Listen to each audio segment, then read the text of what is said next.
Monday afternoon. We are here on the Jersey Shore. Beautiful Red Bank, hanging out, have a cup of coffee. And we wanted to give you a little introduction to the Alison-Paul launch party in New York. We had 150 people come celebrate the premiere of the Alison-Paul Show with us, and we thought we would share a little bit of the footage with you. Because it was a really great night. We had Big Bang Baby play a set, which was amazing, and everyone got down and danced, which was a little unusual. And we had so much fun, we just wanted you to be a part of it. A lot of the friends are going to be on it. You'll see a lot of pictures, a lot of photos, some of our closest friends, some of our good friends in New York City. There'll be a lot of footage, so we hope you really enjoy it, this segment of the Alison-Paul Show. And then we'll be back again, so stick around at the end of the episode. We'll see you with that.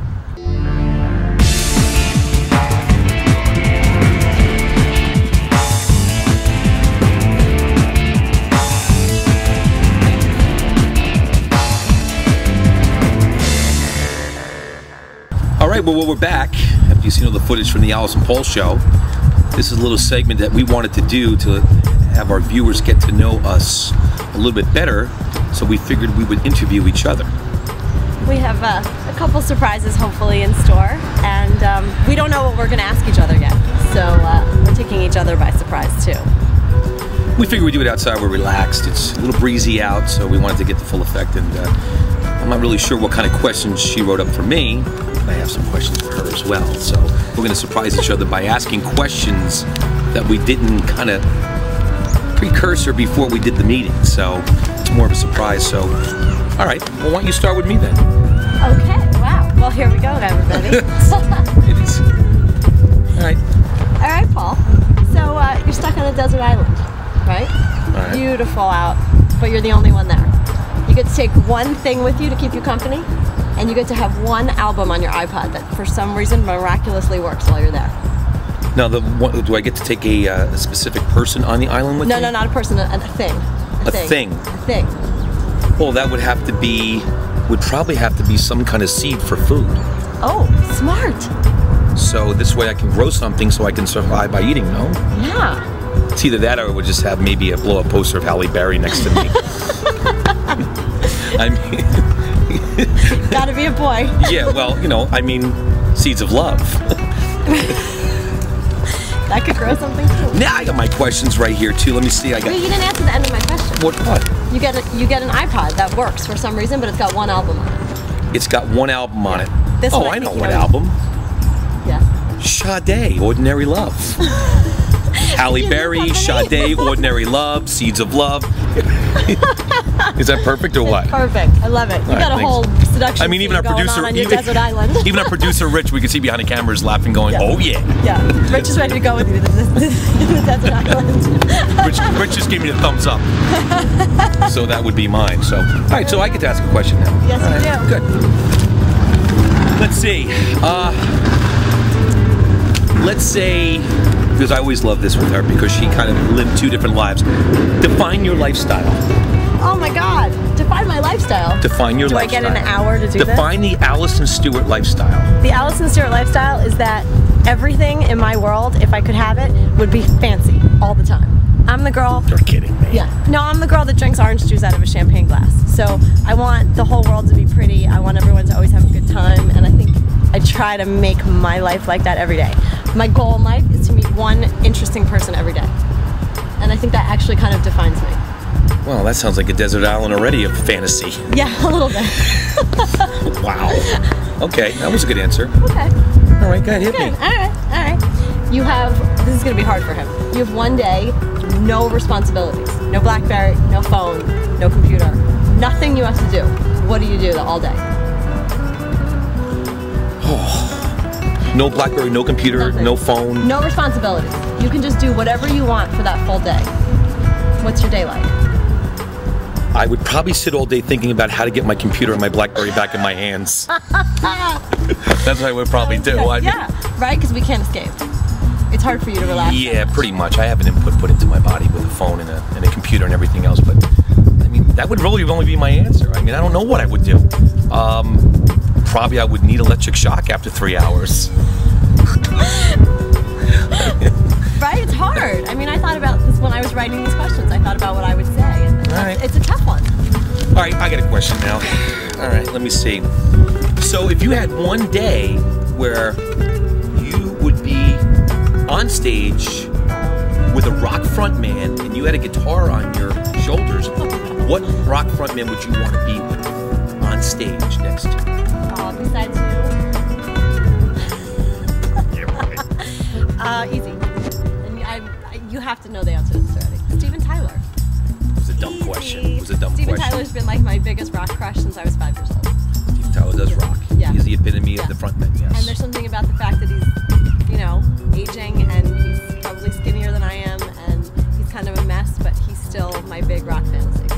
Let me tell you something. Rock stars at age, it's like wine. They get better and better. Whether it's Steven Tyler, or Bon Jovi, or cool David Lee Roth. I mean, it doesn't matter.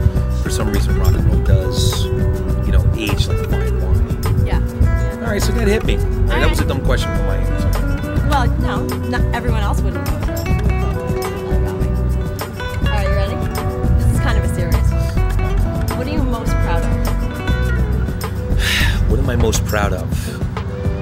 My instinct and intelligence on life as we know it.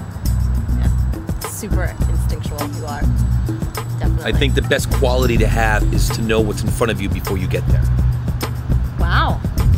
Got all philosophical. All right, well, look at the way I look. I got to balance it out.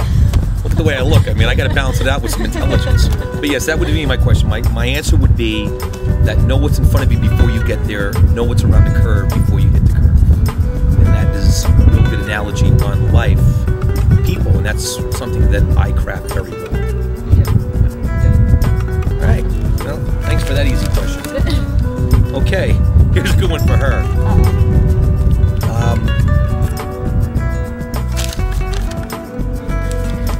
What is the difference between character and personality?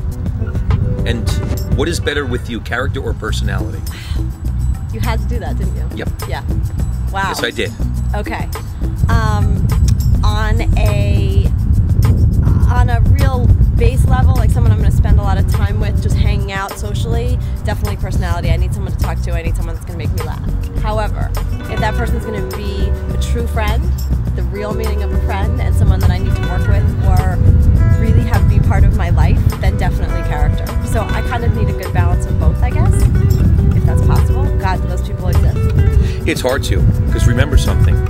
Character is something that God gives you, that you're born with. Yeah. Personality is something that you can alter every day. You can develop a personality. Absolutely. People can improve themselves that way, but I think you're right. Your true character, it's part of your DNA. All right, go ahead. Let's fly these things off so we can get out of here. You just want more coffee. Feel that wind. We can hear the wind. Feel the wind. Yeah, it's getting cold out. Okay, you ready? What is your biggest fear? My biggest fear? Wow. What is my biggest fear? My biggest, can I say one of my biggest fears or my biggest fear? It's your question to answer. Getting audited.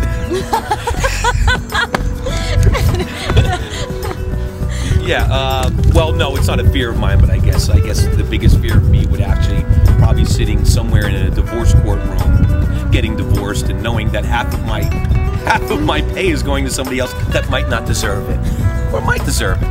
That's really my biggest fear. Okay. So, all right.